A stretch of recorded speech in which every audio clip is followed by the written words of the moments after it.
big picture, Yamiche. You've got Trump, Obama, Biden on the campaign trail. How unusual is this? You got former president, former vice president, less than 2 years into his coming into office, calling out the incumbent by name, we presume.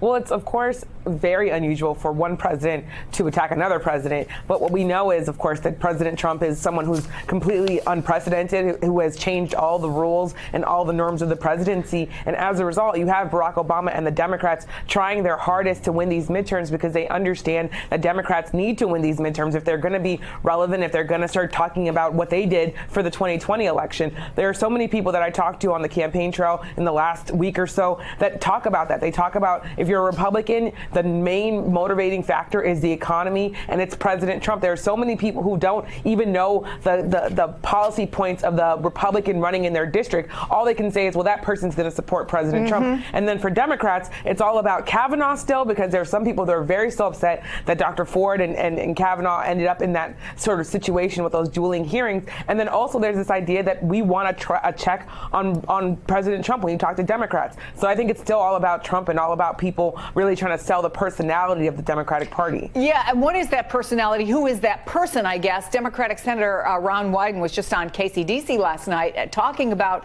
the future of the Democratic Party. I want you to take a listen. Who do you think right now is the leader of the Democratic Party? Well, Casey, my wife kids me that I may be perhaps the only person in the Senate not running for president. We've been talking about health care. They're going to want to know, for example, I'm still not hearing a name, though, in there, Senator. I'm not hearing a name. I'm telling you, you're going to hear lots of names. Well, I think he's right about that, Josh. You're going to hear lots of names. I guess the question is, does that matter? Does it matter? Some people maybe think it's still Obama, think it's Biden. If they have a focused message on health care, is that what they really need? I don't think you need a party leader for the midterm election. I think we'll see what that means for the 2020 primary field and having, 55 candidates on a debate stage and what that's like. But I think for Democrats, they want to make this election a referendum on Donald Trump, and they want to make this election a referendum on the very unpopular health care law that Republicans tried to pass. You're seeing this weird trend in the polls where the president's approval rating has gotten to one of its highest points during his term, but the approval rating is better with the registered voters than with the likely voters. Now, normally in a midterm election, when you apply that likely voter screen, it's actually better for Republicans. Republicans traditionally have better turnout in the midterms. They rely historically on this base of upper-income suburban voters who are very reliable voters. But a lot of those voters, that's exactly who's been falling away from the Republican Party in the Trump era. So you're actually seeing this unusual phenomenon where when you look at who's actually going to turn out and vote, Democrats do a little better. That's a group of people who are a little less likely to approve the key here being a little, right? And Yeah. I mean, and you do have President Trump at a point when he is going out there and saying, vote for me, essentially. I'm not on the ballot, but vote for whoever the Republican is, fill in the blank, vote for me. In Florida, the candidates for governor there, Mike, were asked if he's a good role model. I want to play what they said. I don't actually read The Art of the Deal to my son Mason. He's a great kid. He smiles at anything, but that's not necessarily his cup of tea. So here's what I know.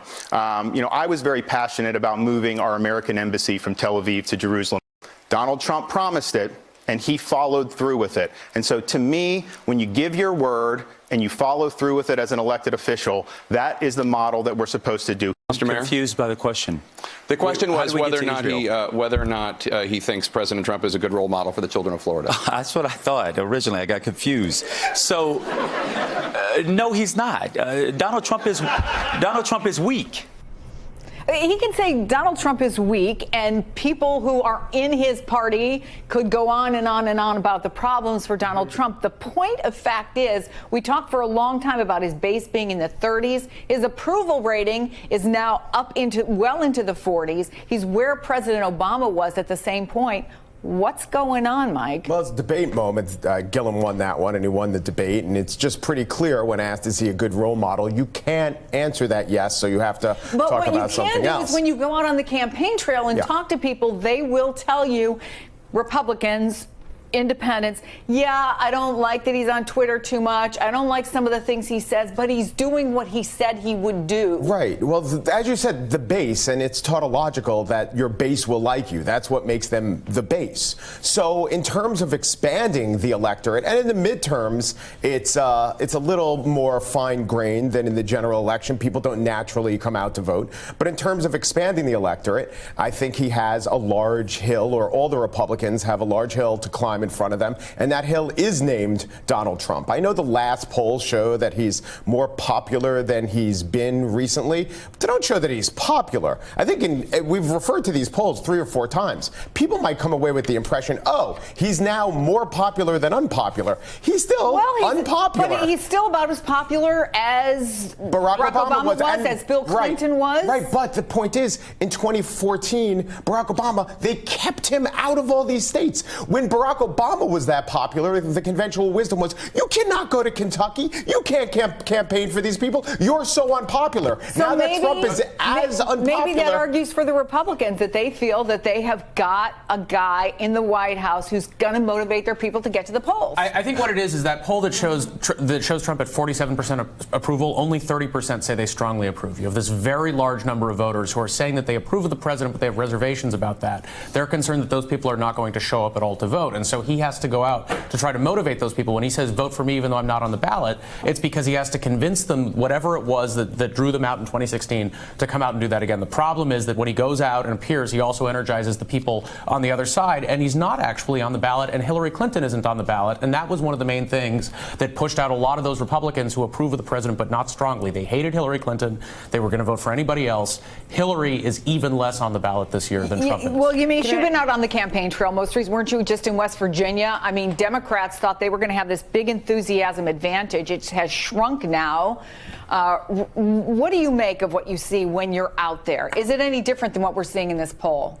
Well, I'll say this. I think what's different when we go back to the idea of whether or not Republicans want to see President Trump as a role model, I got into several confrontations with Republican women when I started asking them about President Trump calling people horse face, President Trump saying that there were both sides, but there were good people on both sides during the race riot and the Nazi riot in Virginia, whether or not they thought making fun of John McCain was appropriate. Every single time I asked those questions, Republicans got very angry and very confrontational, both in California and West Virginia. But it's because they don't want to defend those things, because they say, you know what, we don't want to talk about that. We know that it's wrong. We know that he shouldn't be doing that. But the economy is going well, so we're going to keep sticking with Donald Trump. We knew who we elected. We knew who he was when he was in 2016, so he hasn't changed. If he thinks he's winning on the economy, and this poll indicates he is, why is he proposing this tax cut?